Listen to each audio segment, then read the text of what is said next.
গুলি খাবো আমরা, তুমি যাবা সংসদে কেন? হেলিকপ্টার থেকে গুলি করেছে, ছাদে শিশু মারা গেছে। এই আবেগগুলোকে পুঁজি করে মানুষ ক্ষমতায় আসে, ভোট করে। আপনারা কি কেউ একজনও দেখাইতে পারবেন কোন এমপির ছেলে মারা গেছে আন্দোলনে?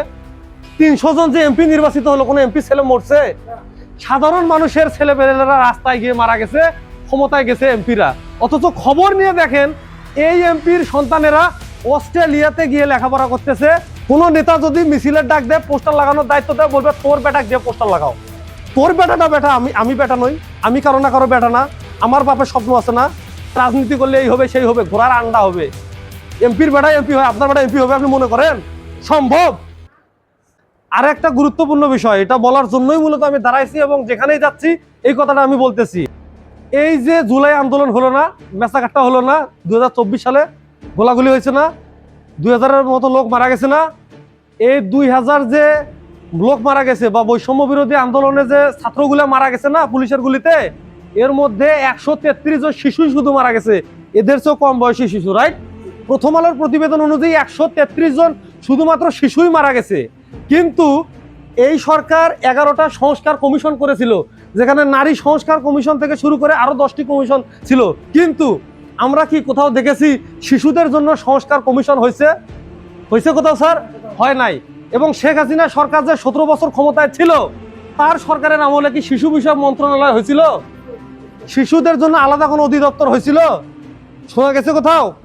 স্যার হয়েছিল? আপনি বলতে পারবেন কোন পরিদপ্তর হয়েছিল? নারী ও শিশু বিষয়ক মন্ত্রণালয়ের মহিলাদের সাথে কয়েকটা অ্যাক্টিভিটিস জুড়িয়ে দেওয়া হয়েছিল। অর্থাৎ সরকার আবার যেখানে আন্দোলনে যায় শিশুদের লাশকে ব্যবহার করে। 133 জন শিশু শহীদ আনাস সহ এরকম অনেক নাম আছে। হেলিকপ্টার থেকে গুলি করেছে, ছাদে শিশু মারা গেছে। এই আবেগগুলোকে পুঁজি করে মানুষ ক্ষমতায় আসে, ভোট করে। আপনারা কি কেউ একজনও দেখাইতে পারবেন কোন এমপির ছেলে মারা গেছে আন্দোলনে? 300 জন যে এমপি নির্বাচিত হলো, কোন এমপি ছেলে মরছে? সাধারণ মানুষের ছেলেপেলেরা রাস্তায় গিয়ে মারা গেছে, ক্ষমতায় গেছে এমপিরা। অথচ খবর নিয়ে দেখেন এই এমপির সন্তানেরা অস্ট্রেলিয়াতে গিয়ে লেখাপড়া করতেছে। 6 মাস পর পর যে সেমিস্টার ফি সেটাই দিতেছে 30,35,00,000 টাকা। এমপি তার ছেলের ভবিষ্যৎটা কিন্তু বুঝছে, অস্ট্রেলিয়াতে লেখাপড়া করতে পাঠাইছে, আমেরিকাতে লেখাপড়া করতে পাঠাইছে। আপনার সন্তানের কাজ কি জানেন? আপনার সন্তানকে 150 টাকা দিবে, ওই এমপির পোস্টারটা যা মারবে দেওয়ালে। এটা আপনার সন্তানের কাজ। আপনার সন্তানের কাজ কি জানেন? ভোটের আগে প্রত্যেকদিন সন্ধ্যার সময় যে 200 লোকের মিছিল দেওয়া লাগবে, আপনার ছেলের মাথাটা গুনতে দেওয়া হবে সেখানে। কেন ভাই? এমপির স্বপ্ন আছে তার ছেলে বিদেশে লেখাপড়া করে অ্যারোনটিক্যাল ইঞ্জিনিয়ার হবে, জজ হবে, ব্যারিস্টার হবে, বিসিএস ক্যাডার হবে, ডিসি ম্যাজিস্ট্রেট হবে। আপনি কি বাপ না? আপনি বাপ না? আপনি মা না? এমপি যদি বাপ হয়, ওর ছেলের জন্য যদি এমপি স্বপ্ন থাকে, আপনাদের স্বপ্ন নাই? এমপি স্বপ্ন দেখে তার ছেলে অ্যারোনটিক্যাল ইঞ্জিনিয়ার হবে, আপনাদের স্বপ্ন নাই? আপনাদের মনটা চায় না আমার ছেলে ডাক্তার হোক? তাহলে আপনার ছেলে কেন 150 টাকার জন্য পোস্টার লাগাবে নেতার? এই যে সামনে উপজেলা পরিষদের ভোট আসতেছে, ইউনিয়ন পরিষদের ভোট আসতেছে, আপনারা কি আপনাদের সন্তানকে পোস্টার লাগাতে পাঠাবেন? তোমরা কি পোস্টার লাগাইতে যাবা? কেন এমপির ছেলেদের স্বপ্ন আছে, তোমাদের স্বপ্ন নাই? তোমরা ডাক্তার হতে চাও না? তোমরা ইঞ্জিনিয়ার হতে চাও না? তাহলে কেন তাদের মিছিলে 150 টাকার জন্য যাইতে হবে? এখন থেকে আমার স্পষ্ট কথা, কোন রাজনৈতিক আন্দোলনে, কোন স্বার্থ সংশ্লিষ্ট আন্দোলনে আমাদের কোমলমতি শিশু যুবকদের ব্যবহার করা যাবে না। কারো যদি ইলেকশন করার ইচ্ছা থাকে, চেয়ারম্যান হওয়ার ইচ্ছা থাকে, ওর বেটাক পাঠাও, ওর চাচাক পাঠাও, ওর চাচাতো ভাইক পাঠাও, ওর পরিবারের সদস্য আগে মিছিলে যাবে, তারপর আমরা যাব। গুলি খাবো আমরা, তুমি যাবা সংসদে কেন? কোন নেতা যদি মিছিলের ডাক দেয়, পোস্টার লাগানোর দায়িত্ব দেয়, বলবে তোর বেটাক দিয়ে পোস্টার লাগাও। তোর বেটাটা বেটা, আমি বেটা নই, আমি কারো না কারো বেটা না, আমার বাপের স্বপ্ন আছে না? কোন রাজনৈতিক নেতার কোন এজেন্ডা বাস্তবায়নে আপনাদের সন্তানকে যাইতে দিবেন? আপনারা আমাকে কথা দেন, যাইতে দিবেন?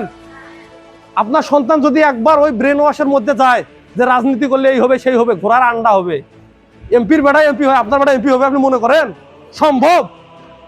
কাজেই আপনার এই জীবনে যতটুকুই সম্পদ আছে, 2 কাটা থাক 4 কাটা থাক, দিনে 200 টাকা ইনকাম থাক, কষ্ট করে বাবা ওই টাকা দিয়ে বেটাকে লেখাপড়া করান। এবং যারা প্রতিষ্ঠিত হয়েছে, পৃথিবীর ইতিহাস সাক্ষী, যারা ধনী হয়েছে, প্রতিষ্ঠিত হয়েছে, গরিব পরিবার থেকে ধনী হয়েছে। আপনাদের সামনে দাঁড়ায় কথা বলতেছি, কিন্তু আমি আমার ওজনে টাকা দিলেও কারো পোস্টার লাগাবো না, এটাই হচ্ছে আমার পার্সোনালিটি। আমার বাবার ঘামের টাকা দিয়ে আমি বিশ্ববিদ্যালয়ে লেখাপড়া করছি। আমার বাবা কোনোদিন আমাকে মিছিলে পাঠায় নাই, কোনোদিন কারো পোস্টার লাগাইতে পাঠায় নাই। কাজে আপনারা যদি পাঠান আপনাদের সন্তানকে কারো পোস্টার লাগাইতে বা মিছিলে পাঠান, আপনি ব্যর্থ বাবা। আপনার মতো বাবার ফাঁসি হওয়া উচিত। যদি কোনো এমপি কারো সন্তানকে বা কোনো চেয়ারম্যান পোস্টার লাগাতে পাঠায়, তাহলে তার সন্তানকে যেন আগে পাঠায়। আমার সোজা বাংলা কথা। ওর বেটা আছে না, ওর ভাইস্তে আছে না, চেয়ারম্যান তার ভাইস্তাকে আগে পোস্টার লাগাইতে পারবে, মিছিলে পাঠাবে। ওর ছেলের যদি শিক্ষার অধিকার থাকে, আমারও ছেলের শিক্ষার অধিকার আছে। ওর বেটাটা যদি বেটা হয়, আমিও কারো না কারো বেটা, আমারও বাপের স্বপ্ন আছে। কথা ক্লিয়ার? কোনো রাজনৈতিক উদ্দেশ্যে আপনাদের ছেলে মেয়েদেরকে ব্যবহার হতে দিবেন না। আমি আবারও বলছি, রাজনৈতিক নেতা ছেলেরা খবর নিয়ে দেখেন, প্রত্যেকটা ছেলে মেয়ে বিদেশে ভালো আছে। আর আমার শিশুরা 133 জন মারা গেছে জুলাই আন্দোলনে। আর যারা এমপি হয়েছে তাদের কোনো সন্তান মারা যায় নাই কেন?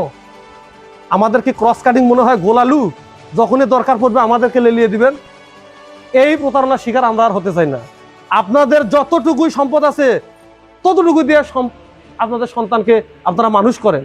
আপনার সন্তানকে কোনো নেতার, কোনো মেম্বারের দ্বারা সামনে, চেয়ারম্যানের দ্বারা পোস্টার লাগাতে পাঠাবেন?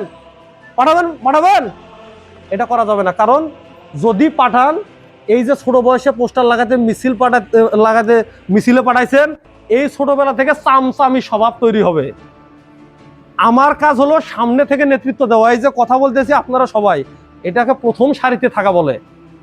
ছোটবেলা থেকে যদি আমার ভাই তোমার ভাই পিছনে মিছিল দেওয়া হয়, আপনার ছেলেটা বড় হয়ে খাস একটা চামচা ছাড়া কিছুই হবে না। আপনার সন্তানকে চামচা দেখতে চান নাকি সামনের সারির লোক দেখতে চান বলেন? হ্যাঁ, সামনে দেখতে চান না? তাহলে যারা চামচা তারাই পিছনে স্লোগান মারে। আমার কথা হলো, আমরা অনেক প্রেক্ষাপট থেকে শিখছি ভাই। রাজনৈতিক নেতারা বলেন, যা বিভিন্ন আন্দোলন বলেন, আমাদের সন্তানগুলোকে ডেকে ব্যবহার করা হয়। আপনার সন্তান মিছিলে গুলি খেয়ে মারা যাক, 2-4 দিন এমনিতে মায়া কান্না করবে, পরে আর কেউ খোঁজে করবে না। যারা জুলাই যোদ্ধা ছিল, যে সন্তানগুলো মারা গেছে, কয়জনের খোঁজ কয়জন করে, ধান্দা নিয়ে সবাই ব্যস্ত। অথচ বলছে আপনার সল্লাভ কি? এগুলা করতে দেওয়া যাবে? আমি যেখানেই যাব আমার এই বক্তব্য জারি রাখবো। রাজনৈতিক উদ্দেশ্য চরিতার্থ করার জন্য আমাদের একটি শিশুকেও ব্যবহার করা যাবে না। কথা loud and clear. Okay sir? তো thank you so very much আমার কথাটি শুনবে।